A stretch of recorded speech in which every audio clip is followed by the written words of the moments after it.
Hello everyone, welcome to today's video. Today I'm going over some recent news out of the state of Virginia that the GOP's nominee Glenn Youngkin has taken the lead in one poll over McAuliffe. Now, I'll say this, I'm not going to overreact to the poll because only one poll out of the last 25 have had Youngkin up, but I will say this. The Virginia's governor's race has undoubtedly gotten closer. And this is a very, very interesting turn of events. In a state that is trending blue, not thought to be, is 100% trending Democrat. We've seen this trend going on since about 2008, even 2012, but 2012 to now, is we've seen Virginia trend blue over and over again. And Virginia is usually the first real test of how a president is doing, because it is the first really big election following the presidential election. And in 2013, following Barack Obama winning again, Obama was still relatively well approved of, and Terry McAuliffe won, albeit narrowly, which I'll be getting to in a sec. Following 2017, President Trump was in office, and a lot of polls showed him not being too popular nationwide. And then what happened on election night was Virginia, Ralph Northam, defeated Ed Gillespie by about 9 points, 54 to 45.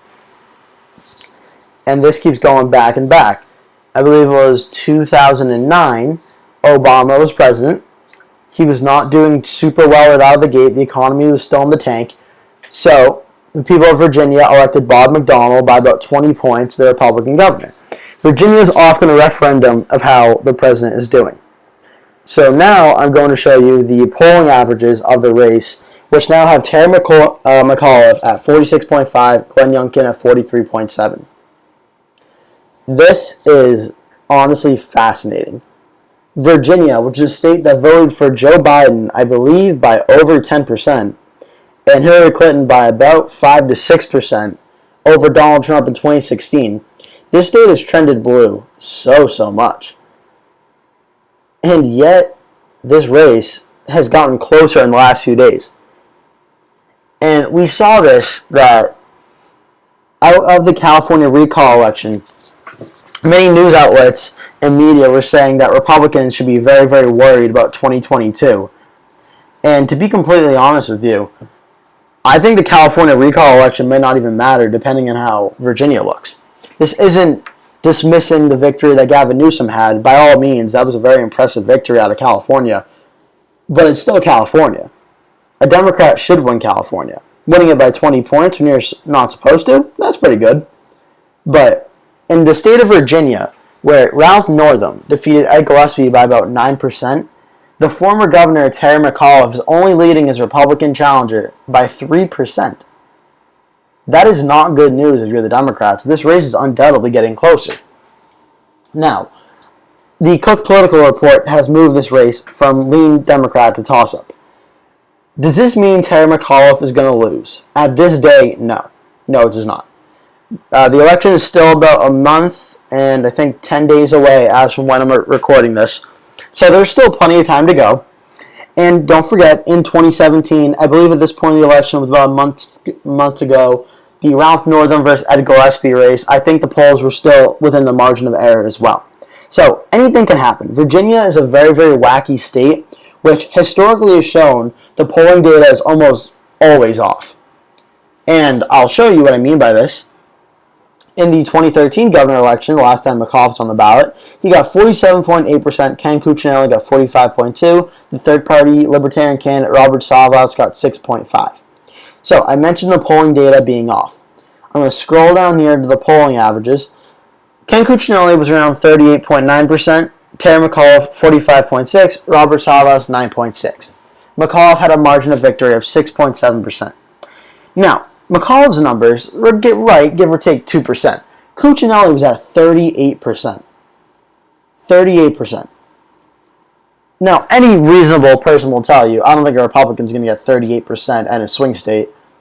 But look at the end result. Cuccinelli went from 38% to 45%. McAuliffe went up 2%, which is pretty standard given polls. And Salvas went down 3%. Here's the thing, though. Virginia has always been wacky as well. If you don't believe me, let me show you the 2014 Virginia Senate race. Let me show you what I mean by this as well. I didn't plan on including this in the video, but you know what? I'm kind of glad I will. Ed Gillespie versus Mark Warner. This is what put Ed Gillespie on the map for a potential challenger. Let's see, polling data. Does it have an average? It does not. Okay, either way. Look at the race, though. Leading up until the election, you had 51-33. 50s in the 30s, 40s. As you get closer to the election, you start to see 49-39, 47-35, 44-40, 51-44, 49-40. Election night, 49.15, 48.134. What the heck happened? Why were the Democrat, Mark Warner, leading by like 10%?